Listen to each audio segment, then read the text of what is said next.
الحمد لله نحمده ونستعينه ونستغفره ونؤمن به ونتوكل عليه ونعوذ بالله من شرور أنفسنا ومن سيئات أعمالنا من يهده الله فلا مضل له ومن يضلل فلا هادي له ونشهد أن لا إله إلا الله وحده لا شريك له ونشهد أن سيدنا ومولانا محمدا عبده ورسوله صلى الله عليه وعلى آله وصحبه وبارك وسلم تسليما كثيرا أما بعد. Hadirin dan para santri sekalian, zat yang hakiki adalah zatnya Allah. Selain Allah asalnya tidak ada, dan adanya selain Allah karena kehendak Allah. Allah menghendaki adanya makhluk, maka Allah ciptakan makhluk dengan kudratnya. Sebelum terciptanya makhluk 50.000 tahun, Allah telah menghendaki untuk menciptakan makhluk. Dan apapun sifat yang ada pada makhluk, muatan-muatan yang ada pada makhluk, Allah Subhanahu wa taala letakkan sifat dan muatan di dalam makhluk itu dengan kudratnya. Kemudian sifat yang Allah letakkan dengan kudratnya di dalam zat makhluk, sifat itu di dalam kontrolnya Allah, di dalam kekuasaannya Allah. Sebagaimana Allah yang ciptakan zat makhluk dengan kudratnya, dan Allah juga lah yang meletakkan sifat di dalam makhluk dengan kudratnya, maka zat makhluk dan sifat yang ada di dalam makhluk itu di dalam koridor kudratnya Allah. Makhluk apapun bentuknya tidak bisa memberikan, menyalurkan manfaat ataupun madarat yang ada di dalam dirinya tanpa izin Allah, tanpa kudrat dan iradatnya Allah. Nah, olehnya itu tidak layak kita terkesan kepada makhluk, baik zatnya maupun sifatnya. Kita hendaknya terkesan kepada Allah, kepada zat dan sifat Allah Subhanahu wa taala, kepada af'al dan rububiyatnya Allah Subhanahu wa taala, kepada perbuatan Allah Subhanahu wa taala. Maka semua kejayaan ada di tangan Allah, semua kebahagiaan ada di sisi Allah Subhanahu wa taala. Semua perbendaharaan ada di sisi Allah, atau semua benda-benda dan keadaan ada di sisi Allah SWT. Semua apapun yang dinampakkan di depan mata kita, apapun yang dihadirkan di dunia ini, datangnya dari khazanah Allah. Dan semua yang nampak di dunia ini dibandingkan dengan apa yang ada di akhirat, itu bagikan satu tetes air dibandingkan dengan samudra. Dan apa yang ada di akhirat dibandingkan dengan apa yang di dalam perbendaharaan Allah, perbandingannya bagikan satu tetes air dibandingkan dengan 7 samudra. Khazanah Allah tidak pernah berkurang satu tetes air pun. Mungkin 7 samudra, kalau kita masukkan jari kita angkat jari itu, maka ada setetes air di tangan kita. Maknanya lautan itu berkurang setetes air, tapi khazanah Allah tidak berkurang sampai saat ini. Berapa banyak mata Allah ciptakan, mata manusia, mata cacing, mata kucing, mata ikan, berapa banyak mata. Tetapi khazanah Allah, mata yang ada dalam khazanah Allah tidak berkurang setetes pun. Nah, olehnya itu Allah Subhanahu wa taala turunkan awamir. Bagaimana kita mendapatkan dari khazanahnya Allah? Bagaimana kita bisa mendapatkan dari zat dan kudrat iradatnya Allah? Karena Allah antar kita ke dunia ini, dan Allah letakkan kebutuhan-kebutuhan dalam diri kita juga. Allah letakkan masalah dalam kehidupan kita. Nah, untuk menyelesaikan masalah dan untuk memenuhi kebutuhan kita, Allah turunkan awamir. Agama adalah gabungan daripada awamir. Jadi agama ini Allah turunkan untuk kebahagiaan kita. Allah turunkan agama ini untuk menyelesaikan masalah kita dunia dan akhirat. Allah turunkan agama ini supaya kebutuhan kita terpenuhi dunia dan akhirat. Kebutuhan dunia berdasarkan keperluannya.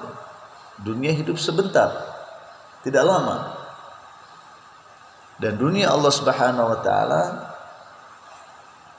jadikan maksud manusia diantar ke dunia ini bukan untuk memenuhi keperluannya. Ini yang perlu dipahami.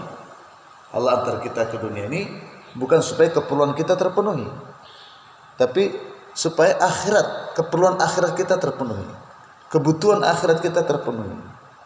Jadi tidak apa-apa kebutuhan dunia tidak terpenuhi, yang penting kebutuhan akhirat terpenuhi. Kenapa? Karena kita akan tinggalkan dunia ini. Kita terus berjalan menuju akhirat dan kita akan kekal di akhirat. Kalau kita sudah sampai di akhirat melalui pintu kematian, maka kita tidak akan bisa kembali ke dunia lagi. Sebagaimana air susu yang sudah keluar daripada putingnya, maka air susu itu tidak bisa kembali ke putingnya kembali. Demikianlah kita kalau sudah tinggalkan dunia, maka kita tidak bisa kembali ke dunia. Nah, tatkala kita berada di akhirat, di sana yang berlaku adalah amal. Kalau kita tidak bawa amal, dihisab. Di dunia kalau kita tidak cari amal, dihisab. Di dunia kalau kita dapat materi tanpa amal, dihisab. Di dunia kalau kita dapatkan materi dengan merusak amal, kena hisab. Ya. Dunia tempat beramal. Kalau kita tidak cari amal, kita tidak dihisab. Karena tempat hisab bukan di dunia. Nanti hisabnya nanti di akhirat. Nah, di akhirat tempat hisab bukan tempat beramal. Kalau seandainya sampai di akhirat kurang satu amal, kita dimasukkan ke dalam tempat yang dimurkai oleh Allah. Berarti kita jalani kehidupan di dunia ini kehidupan yang tidak disukai oleh Allah. Karena kita bukan kumpulkan amal, tapi kita kumpulkan materi. Dan demi materi kita korbankan amal. Demi materi kita tinggalkan amal, kita rusak amal. Jadi asalnya adalah awamir, hukum. Nah, karena amar ini datangnya dari Allah. Hukum datangnya dari Allah. Allah zat yang maha sempurna. Allah zat yang maha kuasa. Zat yang maha besar. Nah, di tangannya lah segala sesuatu. Olehnya tatkala Allah maha besar, Allah maha kuasa, Allah maha hebat, maka hukum yang datang juga hukum yang besar. Nah, kalau perintah datang dari Pak RT dibandingkan dengan perintah datang dari presiden, mana yang lebih besar? Pak RT atau presiden? Maka perintah mana yang didahulukan? Perintah presiden atau perintah Pak RT? Nah, demikianlah tatkala hukum-hukum datang dari Allah yang maha besar, maha kuasa, maha esa, maka hukum Allah harus kita kerjakan. Mentaati perintah presiden dengan mentaati perintah RT, dua-duanya kita taati. Tapi hukum tabrakan, ada perintah Allah, ada perintah Pak RT. Jangankan Pak RT, ada perintah Pak RT dengan perintah Pak Lurah. Mana yang kita dahulukan? Pak Lurah. Karena Pak Lurah lebih besar daripada Pak RT kedudukannya. Apalagi perintah Allah. Alamu kha'inatal ayun wa ma tukhfi sudur. Allah tahu isi hati kita, Allah tahu khianat mata kita. Ma najwa min salasatin illa huwa rabi'uhum. Tidak kita berbisik-bisik dua orang atau tiga orang kecuali yang keempatnya adalah Allah. Tidak kita berbisik berdua kecuali ketiganya adalah Allah. Tidak ada yang bisa menutup pandangannya Allah. La yakhfa alaihi syai'un fil ardi wala fis sama'. Pandangan Allah tidak bisa ditutup dengan benda-benda di dunia ini maupun di akhirat. Penglihatan Allah tajam, penglihatan Allah mengena semuanya. Allah lihat di Nabire, Allah tidak lalai yang ada di Sorong. Allah melihat Sorong, yang ada di Sorong, Allah tidak lalai dengan apa yang ada di Nabire. Jadi kita mentaati perintah Allah dengan tawajuh kepada Allah. Contohnya itu amal itu sendiri. Amal itu sendiri tidak ada nilainya kalau bersumber dari diri kita. Amal apne zat pe kimtine. Kalau kita sekedar buat amal dari diri kita, maka amal itu tidak ada nilainya. Kenapa? Karena kita kotor. Maulana Ilyas rahmatullahi alaih kepada Maulana Abu Hasan Ali An-Nadwi.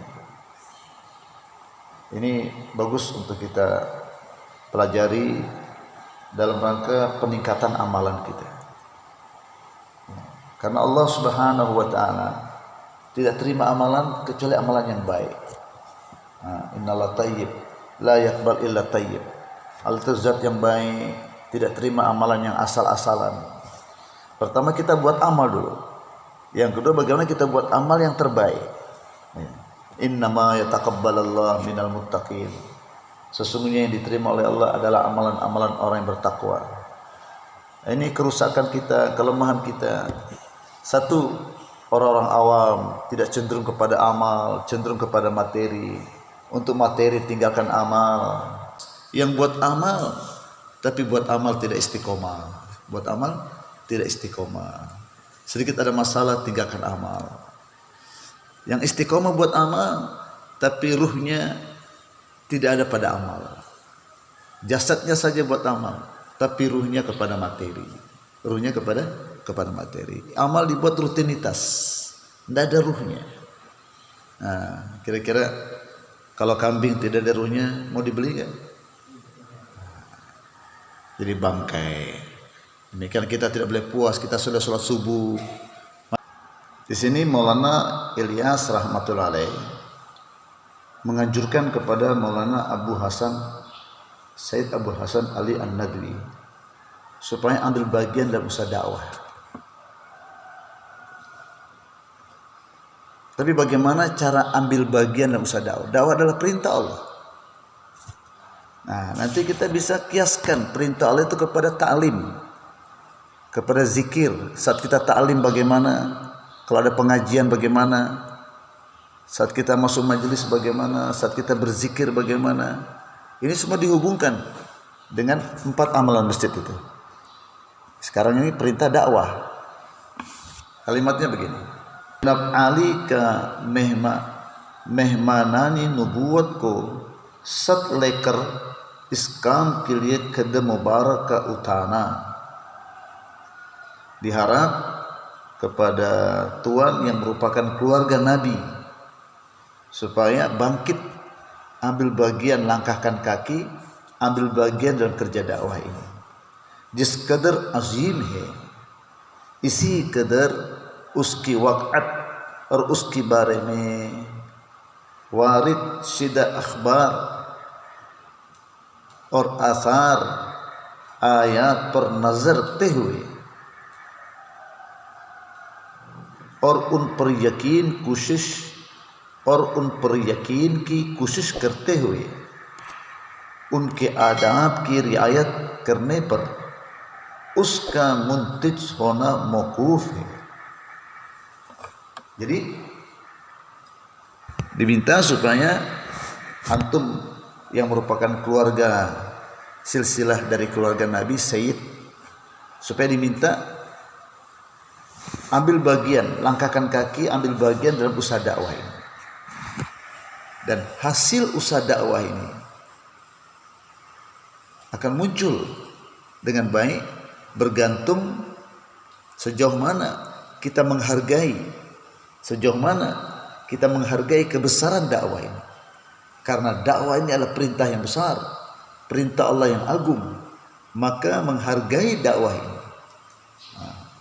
membesarkan kerja dakwah ini dalam hati kita, serta selalu memandang ayat-ayat, selalu melihat ayat-ayat, hadis-hadis tentang kebesaran dakwah dengan penuh keyakinan bahwa ayat-ayat dan hadis-hadis yang menganjurkan kita untuk buat dakwah, untuk memperjuangkan agama Allah Subhanahu wa taala, dan bantuan-bantuan Allah yang datang berkat dakwah ini, dengan penuh keyakinan kita akan dapati, serta senantiasa dijaga adab-adabnya.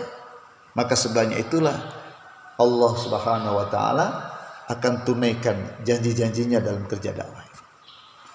Apa saja perintah Allah, hendaknya jangan kita kerjakan hanya ikut-ikutan, tapi hendaknya setiap satu perintah, baik perintah dakwah atau ta'lim atau zikir atau ibadah atau khidmat, perintah-perintah itu hendaknya kita sadari ini perintahnya Allah, bukan main-main. Ini perintah Allah yang menciptakan 7 lapis langit, 7 lapis bumi, yang di tangannya segala kejayaan dan kebahagiaan, yang bukan saja menciptakan alam ini dan kita semua, tapi merawatnya, memeliharanya, menjalankannya, yang semua keinginan-keinginan kita ada di sisinya. Kalau dia marah sama kita, kita minta apa saja dia nggak kasih sama kita, kira-kira bagaimana? Kebutuhan kita tidak dipenuhi, kira-kira bagaimana? Kalau dia marah sama kita, dia jewer kita, kira-kira bagaimana? Kita masih bisa hidup apa tidak? Itu yang perlu kita renungkan. Untuk itu saya sebagai hamba, tugas saya adalah taat. Sekarang datang perintah dakwah, taat. Datang perintah ta'lim, taat, ikut ta'lim. Datang perintah zikir, taat, berzikir. Datang perintah baca Quran, taat baca Quran. Datang perintah ibadah, solat kita solat. Datang perintah puasa kita puasa. Datang perintah zakat kita zakat. Datang perintah haji kita pergi haji. Datang perintah sabar kita sabar. Datang perintah syukur kita syukur. Datang perintah tawakal kita tawakal. Datang perintah takwa kita takwa. Datang perintah khidmat kita khidmat. Jangan ditunda-tunda, jangan malas-malas, tapi taati perintah Allah ini. Macam mana caranya? Bagaimana cara mentaati perintah itu? Lihat Rasulullah SAW bagaimana mengerjakannya. Lihat Rasulullah SAW bagaimana mengerjakan. Zohirnya harus dengan ilmu masail. Zohirnya harus dengan ilmu masail. Rukun-rukunnya diperhatikan, sunnah-sunnahnya diperhatikan. Rukun wudu, rukun sholat, rukun istinja, rukun mandi wajib, sunnah mandi wajib, sunnah wudu, sunnah sholat. Jadi harus kita kerjakan dengan ilmu masailnya. Nah, kemudian batin kita kerjakan perintah itu dengan sifat imanan wa ihtisaba. Dengan sifat apa? Imanan wa ihtisaba. Kita sebagai hamba Allah, tugas kita taat sama Allah. Allah perintahkan kita sholat, maka janji-janji Allah, kalau saya sholat subuh, maka saya akan diberikan jaminan masuk surga. Sholat subuh dengan sholat asar, jaminan masuk surga. Barang siapa sholat subuh, seakan-akan dia sholat sepanjang malam. Saya sholat subuh, maka Allah berikan saya pahala 27 kali lipat. Nah, semua janji-janji Allah di dalam sholat ini hendaknya hadir di depan mata saya. Gitu. Ini janji Allah kalau saya sholat subuh. Ini janji Allah kalau saya sholat fajar, sholat asar. Ini janji Allah kalau saya sholat isya. Itu secara umum. Sholat subuh. Tetapi datang ke masjid, langkah kaki saya, Allah gugurkan dosa saya, Allah naikkan derajat saya, Allah berikan satu pahala kepada saya. Kemudian saya masuk masjid kaki kanan, lepas sendal kaki kiri, baca doa, baca selawat, baca istighfar. Itu pahalanya lain lagi. Pahala itikaf saya dapat. Jadi hukum yang saya taati perlu saya kerjakan dengan semangat, tapi dengan menghadirkan fadilah-fadilahnya. Dengan menghadirkan fadilah-fadilahnya, sehingga saya harus yakin dengan fadilah-fadilah itu. Di samping ada fadilah-fadilah khusus, ya kan? Fadilah istighfar, fadilah ruku, fadilah sujud, fadilah salawat, fadilah qiyam, fadilah al-fatihah, fadilah baca qul huwallahu ahad, fadilah baca surat qul a'udzu birabbin nas dan sebagainya. Ada lagi fadilah umumiyat. Apa fadilah umumiyat dalam salat? Kalau saya taati perintah Allah ini, yaitu perintah salat, dengan yakin kepada Allah, dengan cara Rasulullah SAW, dengan menghadirkan fadilah-fadilahnya, di mana hati saya tawajuh kepada Allah Subhanahu Wa Taala, jadi dengan iman, ilmu dan zikir, maka salat saya ini diterima oleh Allah. Arsy Allah bergetar, naik nurnya menembus 7 lapis langit, dan tiang di depan arsy akan bergetar. Kemudian Allah akan dengar doa-doa saya. Saya yakin semua janji-janji Allah di dalam pelaksanaan sholat ini akan saya dapati. Dan dengan sholat saya 2 rakaat ini, Allah selesaikan masalah saya. Dengan saya tunaikan sholat ini dengan kaifiat tadi, dengan yakin yang benar, dengan cara yang benar, dengan semangat yang benar, dengan hati tawajuh kepada Allah Subhanahu Wa Taala, sifat ihsan, maka semua hajat-hajat saya Allah akan penuhi. Semua kebutuhan-kebutuhan saya Allah akan sempurnakan. Semua masalah saya dunia dan akhirat Allah akan selesaikan. Jadi kita sholat dengan imanan wahtisaba, dengan sifat imanan wahtisaba, dengan kaifiat hati seperti itu, dengan yakin yang benar, dengan cara yang benar, dengan menghadirkan fadilah-fadilahnya, dengan hati tawajuh pada Allah. Maka yakin, penuh dengan keyakinan Allah akan selesaikan masalah saya, Allah akan penuhi kebutuhan saya, Allah akan hilangkan utang-utang saya. Nah itu harus yakin seperti itu. Nah ini harus dilatih ini. Nah yang menyebabkan sholat kita bernilai kaifiat tadi. Mungkin kita sama-sama sholat, ada 20 orang sholat, tapi nilai daripada sholat itu berbeda-beda bergantung kaifiatnya, bergantung kaifiat tata cara kita sholat, baik tata cara zahir maupun tata cara batin. Tetapi kaifiat imanan wahtisaba. Tapi tidak boleh kita sholat untuk menyelesaikan masalah. Tidak boleh niat kita sholat supaya kebutuhan kita terpenuhi. Tidak boleh kita sholat supaya masalah kita selesai. Itu dalam batas keyakinan. Kita harus yakin kalau kita sempurnakan sholat kita kaifiatnya, Allah akan tunaikan janji-janjinya. Tapi saya sholat, niat saya untuk meridai Allah. Wa ridwanullahi akbar. Ridho Allah itu lebih besar daripada janji Allah. Jadi saya harus yakin kalau saya sholat dengan kaifiat yang betul, maka Allah akan selesaikan masalah saya. Allah akan sempurnakan kebutuhan-kebutuhan saya. Nah inilah yang perlu kita latih, yang perlu kita latih. Itu. Jadi harus kita tingkatkan. Kita harus hubungkan diri kita dengan Allah sebagai khalifah Allah. Bagaimana kita jadi khalifah Allah? Bagaimana kita bisa jadi khalifah Allah? Ini yang kita perlu perhatikan. Karena nisbah khalifah inilah yang membuat kita berharga, bernilai di sisi Allah Subhanahu wa taala. Manusia dikatakan menjadi makhluk yang mulia karena memang nisbahnya kepada Allah sebagai khalifah. Baru dia menjadi makhluk yang mulia.